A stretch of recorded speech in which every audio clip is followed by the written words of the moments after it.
আসলে সর্বপ্রথম tape tennis ক্রিকেটটা কিছুদিন বা এই 2-1 বছর যাবৎ যেভাবে সারা দেশে আলোড়ন সৃষ্টি করেছে তার একটা উদ্যোগ এবং খুলনা জেলার সকল প্লেয়ারদের একটা মিলন মেলা কিন্তু আজকে আমরা দেখতে পাচ্ছি।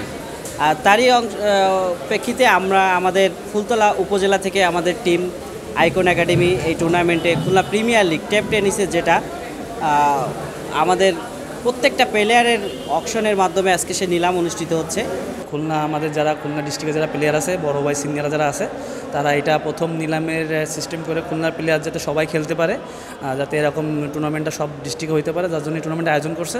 আমরা যারা অফিসিয়াল আছি 10টা অফিসিয়াল আমরা আছি, সবাই অ্যাগ্রি করছি যে আমরা টুর্নামেন্টে আমরা পার্টিসিপেট করব। তো এখন আমাদের মোট 200-250 মতন ফর্ম ফিল আপ হয়েছে।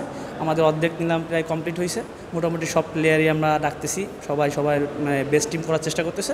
এখানে সর্বোচ্চ বাজেট 40,000-40,000-এর ভেতর আমরা 14টা প্লেয়ার কিনতে হবে বাধ্যতামূলক, এবং 15 জনের স্কোয়াড সাজাতে হবে। এই নিলামে এখন পর্যন্ত সর্বোচ্চ দামি প্লেয়ার হিসাবে আছে খুলনার অন্যতম সেরা অলরাউন্ডার অনিম, যে 18,000 টাকাতে সেল হয়েছে, এবং আমরা সর্বোচ্চ দামি প্লেয়ার হিসাবে কিনেছি ছক্কা আলমগীরকে 6,500 টাকা, এবং আমাদের এখনও পারচেস করার মতো বাজেট আছে, আমরা পরবর্তীতে আরও পারচেস করব।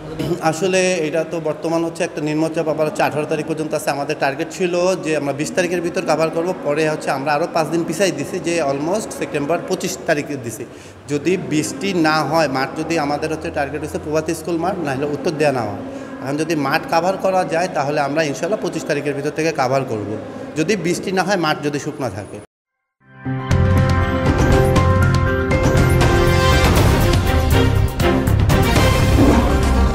Voice of Tiger.